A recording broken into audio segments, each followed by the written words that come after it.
دو اضلاع پر مشتمل ایک ڈویژن ہے، ڈیرہ اسماعیل خان ڈویژن، جو ضلع ڈیرہ اسماعیل خان اور ضلع پر مشتمل ہے۔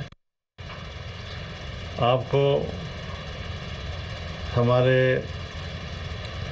ڈویژنل آفیسرز نے، NHA کے آفیسرز نے تو نقصانات کی تفصیل بتائی ہے، اور لوگوں کے اس موقع پر داد رسی میں جو انہوں نے محنت اور کوشش کی ہے، میں ان کی ان کاوشوں کی تعریف کرتا ہوں، انہیں خراج تحسین پیش کرتا ہوں، اور جتنا انسان کے بس میں تھا، جو ان سے ہو سکا، اسی طریقے سے جو رفاہی میں ہیں اور وہ جماعتیں جنہوں نے میدان میں اتر کر اس مصیبت زدہ لوگوں تک پہنچے، کس طرح پہنچے، یہاں ہمیں ضرورت پڑی کہ اس پل سے آگے ہماری رسائی ممکن نہیں تھی اور لوگ پھنسے ہوئے تھے۔ ہم نے درخواست کی اور آپ کے تعاون سے ہیلی کاپٹر ہمیں مہیا کیے گئے، ہمارے فوجی جوان وہاں موقع پہ پہنچے، لوگوں کو ریسکیو کیا، وہاں سے نکالا، اور جتنی امداد ان کو پہنچ سکتی تھی وہ پہنچانے کی پوری کوشش کی۔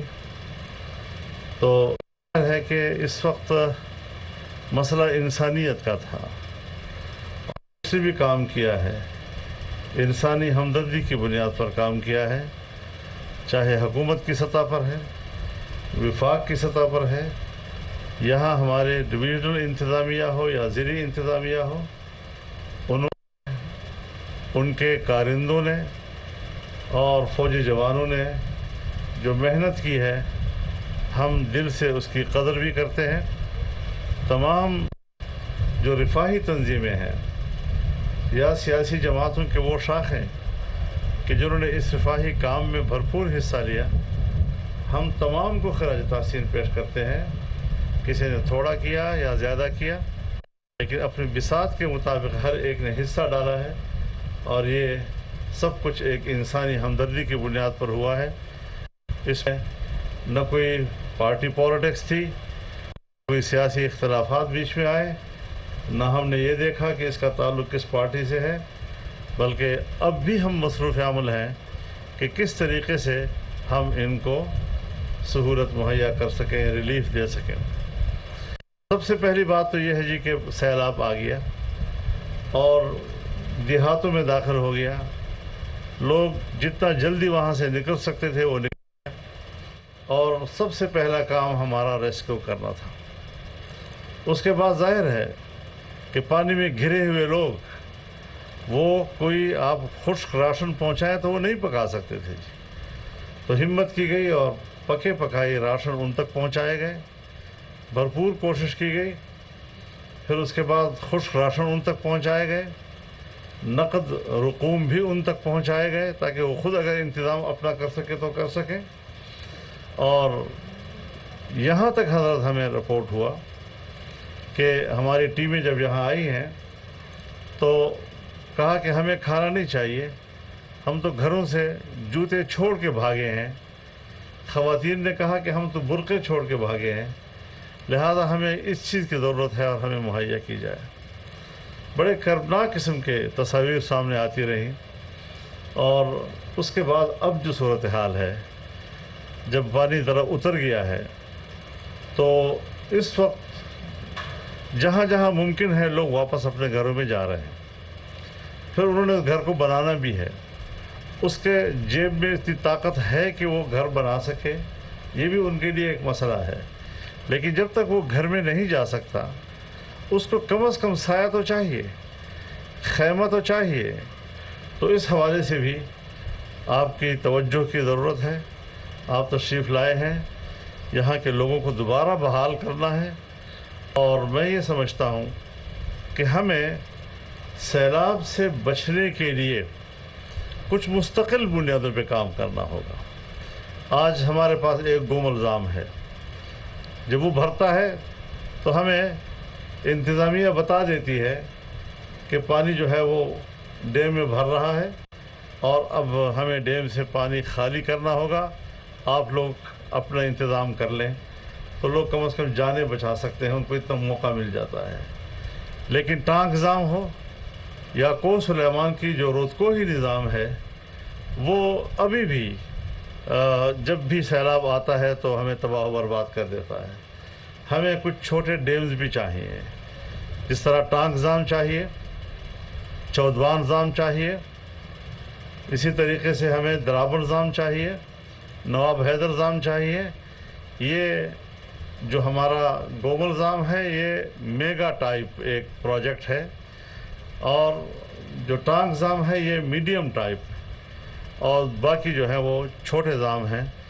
یہ اگر تعمیر ہو جاتے ہیں تو ہم مستقل طور پر سیلاب سے بچنے کی کوئی تدبیر کر سکیں گے، ورنہ اس طرح تو ایک آنن فانن ایک آفت آ جاتی ہے اور لوگ گھروں میں سوئے ہوئے ہیں۔ میں آپ کو عرض کروں جی کہ ڈیرہ اسماعیل خان میں بہت بڑا ہاسپٹل ہے، مفتی محمود ہاسپٹل۔